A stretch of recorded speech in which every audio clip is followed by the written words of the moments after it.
New filming location unlocked. Welcome to my kitchen. So today we're gonna be talking breast milk, and this is coming from someone who was 3 weeks postpartum, who was an oversupplier to the point that I had mastitis and 102-degree fever for 4 days, entirely clogged ducts on both sides, and then dried up all my milk to the point where I was barely making enough milk for my daughter to have enough bottles, and then worked my supply back up. And my credentials, this is entirely full. Here's this.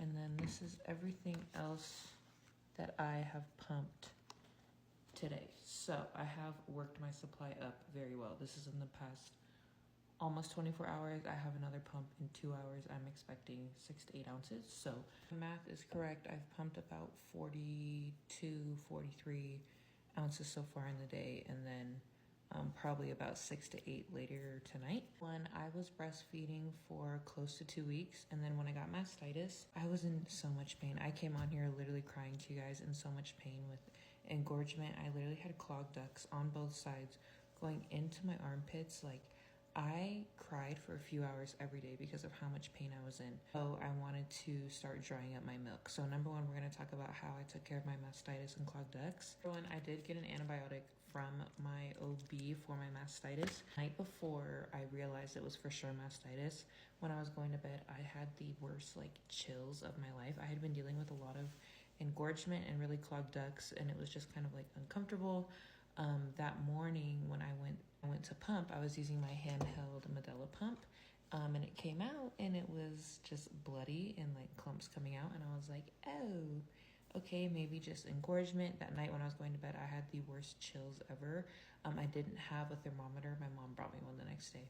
I'm for sure I had a fever. So then when I woke up the next morning, my mom came over, brought things over, still had a fever, called my OB, and they got me my antibiotics. So I was supposed to take these 4 times a day for 10 days.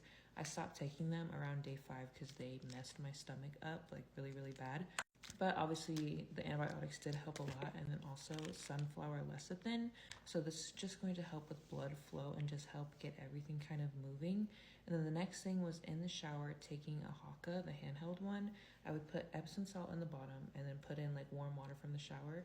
And I would sit there and you have to let the water come all the way up, attach it on, and literally just let it drain out. And then when I would come out of the shower, I would use a cold compress. So you can just get the hydrogel pads. I just use those because they're reusable and they don't melt. So once they kind of lose that coldness, it's not like a wet bag sitting on you or a wet bag of frozen vegetables. You just throw them back in the freezer. I have them freezing right now. That's what mostly helped my mastitis. And then I was alternating